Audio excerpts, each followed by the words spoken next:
জাতীয়তলা মসজিদের সামনে এর মধ্যে ওনারা দেখতে কিন্তু সাবেক মন্ত্রী আব্দুল্লাহ আল নুমানের মরদেহ আনা হইয়ে এবং ইক্ষিনি পরেই এন্ডে সম্পন্ন হইব আব্দুল্লাহ আল নুমানের প্রথম জানাজা, অর্থাৎ চট্টগ্রামের মধ্যে প্রথম জানাজা। আগে ঢাকার মধ্যে জানাজা হইল, চট্টগ্রামের মধ্যে গত হালিয়া আনা হইয়ে এবং আসরের নামাজের পর গহিরের মধ্যে আরো জানাজা শেষে তারে দাফন করাইব তার আব্দুল্লাহ আল নুমানের পিতা এবং মার কবরের পাশেই তারে দাফন করাইব বলে আরা জানিত পাইছি। গত হালিয়া এই ব্যাপারে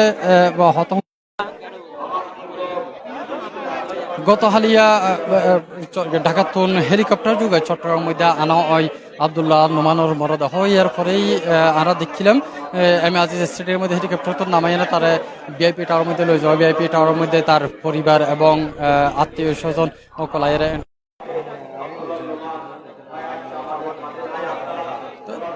ওই ভিআইপি টাওয়ারের মধ্যে তার আত্মীয় স্বজন এবং নাতি নাতি যারা ছিল তার লোক আরা দেখছিলাম, তারা ডাইরে আবেগ আপ্লুত হয়ে পরে ওই ভিআইপি টাওয়ারের মধ্যে। তারপর ইয়ার পর আবার শিক্ষা বোর্ডের মধ্যে লয়ে যাও। তারা আজই সারাদিন আছিল আসলে প্রথমে ভেটেরিনারি অ্যান্ড অ্যানিমেল সায়েন্স বিশ্ববিদ্যালয়ের মধ্যে লয়ে যাওয়া হয়। তার মরদেহ সকাল ইস্ট ডেল্টা ইউনিভার্সিটির মধ্যে যে সকল ছাত্রছাত্রী এবং শিক্ষক আছে তারা আল্লাহও দেখিবার ব্যবস্থা করে দিল। ইয়ার পরেতে 11টা হইতে 1টা পর্যন্ত তার মরদেহ লয়ে যাওয়া হয় চট্টগ্রামের যে নসিমন ভবনের মধ্যে বিএনপির চট্টগ্রাম মহানগর যে কার্যালয় আছে এর মধ্যে যে সকল নেতাকর্মী সকল আছে বিএনপির তারা এসে তারা এর সাইকেল। তারপরেই কিন্তু তারা এই মরদেহ জামিয়াতুল ফালাহ মসজিদের মধ্যে আনা হয় 1টা বাজে। 1টার পর তো এন্ডা আসিল। তারপর জুমার পরে এখন বিয়াক্ষণে থিয়ে গিয়ে যেমন যে 2:30 বাজে জানাজা শুরু হইবার হতা আছে। তো নেতাকর্মী সকল বিভিন্ন দলের নেতাকর্মী সকল এটা এসে আরা দেহির জামাতর আমির শাহজাহান চৌধুরী, চট্টগ্রাম মহানগর আমির শাহজাহান চৌধুরী তিনি আছে, চট্টগ্রাম সিটি কর্পোরেশনের মেয়র ডাক্তার শাহাদাত হোসেন তিনিও এই জায়গার মধ্যে উপস্থিত হয়ে জানাজার মধ্যে। এছাড়া অন্যান্য যে সকল নেতাকর্মী সকল আছে আমির খুসরো মাহমুদ চৌধুরী তিনিও এটা উপস্থিত আছে। দলের অন্যান্য নেতাকর্মী সকল এই জানাজার মধ্যে উপস্থিত হয়ে গেল বলে এই জায়গার মধ্যে এসে আমরা যদি এখানে ইয়ার আব্দুল্লাহ আল নুমানোর যে রাজনৈতিক বর্ণাঢ্য কেরিয়ার গো আছে এই বেলা যদি এখানে হইতেছে আব্দুল্লাহ আল নুমান আছিল একজন নেতা যার হতা আচরণ ও হাজ দেহিলে যে হনিকার মনত ওই তো একজন প্রকৃত রাজনৈতিক নেতা, একজন রাজনীতিবিদর যে বিশেষ অবয়ব আর কল্পনা ভাষে পরোপকারী, দেশপ্রেমিক, চলনবলনে সাধারণ কিন্তু ব্যক্তিত্ব হাজে অসাধারণ। তার ব্যাখ্যা এই আব্দুল্লাহ আল নুমানের মধ্যে আছে বলা যায় আটু পলিটিশিয়ান। তিনি বাংলাদেশ জাতীয়তাবাদী দল বিএনপির মনোনয়নত জাতীয় সংসদ সদস্য নির্বাচিত হইল 3বার। বিভিন্ন সময়ে তিনি চারিগ মন্ত্রণালয়ের মন্ত্রী হিসেবে দায়িত্ব পালন করছে। তার যোগ্যতা ও সততা লয়ের সময় প্রশ্ন বলি মানুষ আছে আরা উনিত পারি।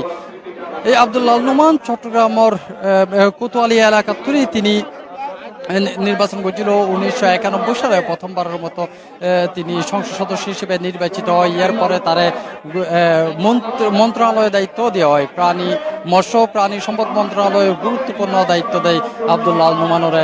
এরপরে আবার 2001 সালে যখন আবারও তিনি সংসদ সদস্য হিসেবে নির্বাচিত হয় তখন তার আরও বড় গুরুত্বপূর্ণ দায়িত্ব দেয়, অর্থাৎ খাদ্য ও জ্বালানি মন্ত্রণালয়ের দায়িত্ব দেয়।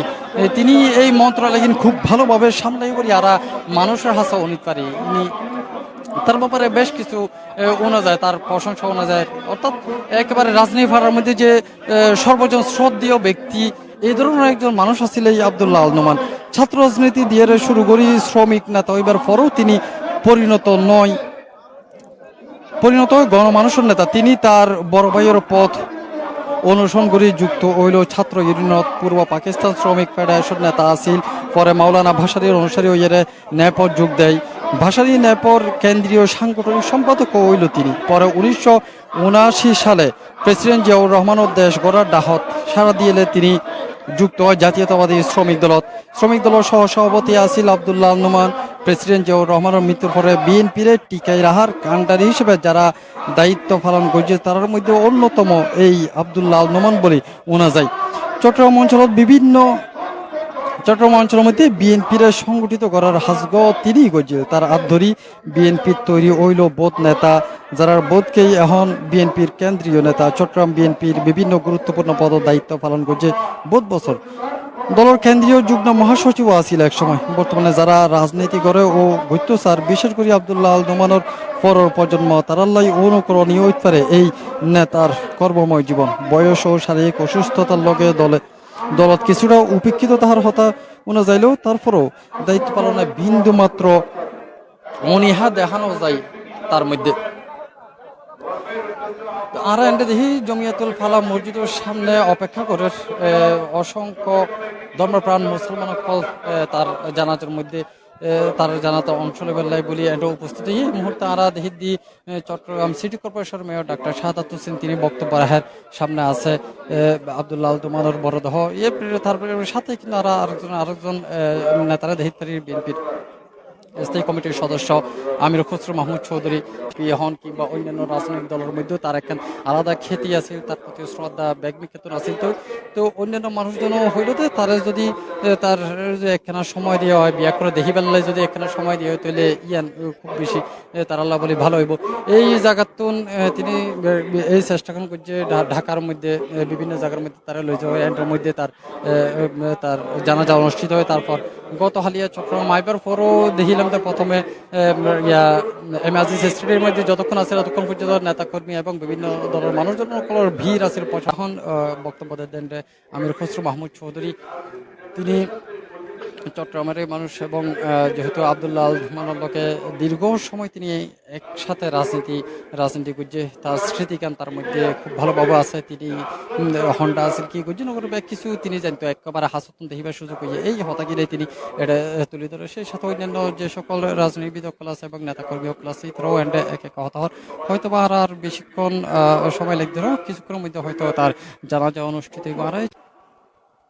কখনো না কখনো বলেছে কেউ না কেউ কোনো না কোনো ভাবে আমি নোমান ভাই দ্বারা ছোট বড় কোনো না কোনো একটা উপকার পেয়েছি আমার জীবনে।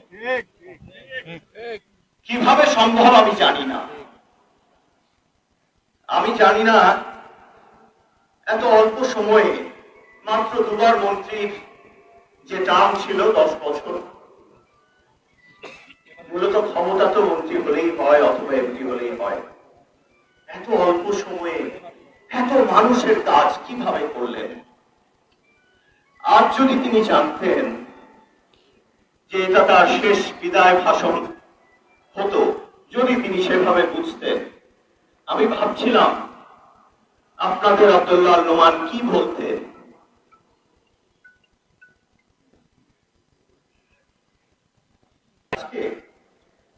আজকের পরে তো আর তোমাদের চোখে চোখ রাখতে পারবো না, অভিমান জানাতে পারবো না, তোমাদের অভিমান শুনতেও পারবো না, ক্ষমা করে দিও, এটা বলতেন।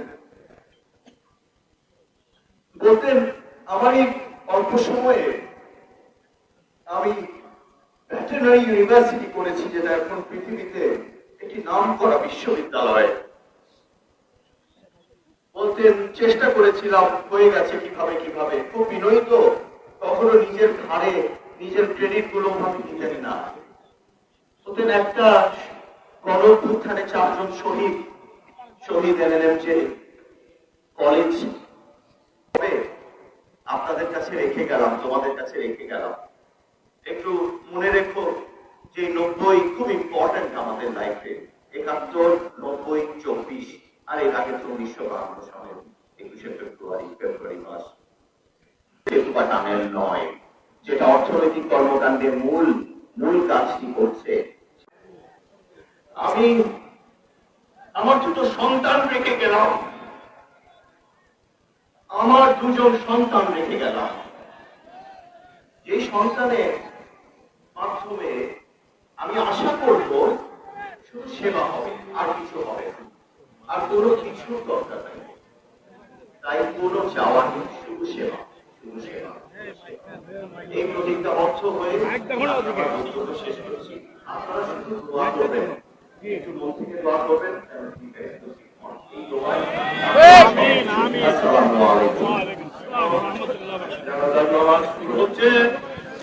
দর্শক এখন পর্যন্ত হতা হইল এটা আব্দুল্লাহ আল নোমানের সন্তান সাইদ নোমান তিনি সর্বশেষ বক্তা হিসেবে বক্তব্য দিয়ে এখন এই শুরু যাবে আব্দুল্লাহ আল নোমানের জানাজা এবং চট্টগ্রামের প্রধান জানাজা হওয়া যায় এই জানাজাওয়ারে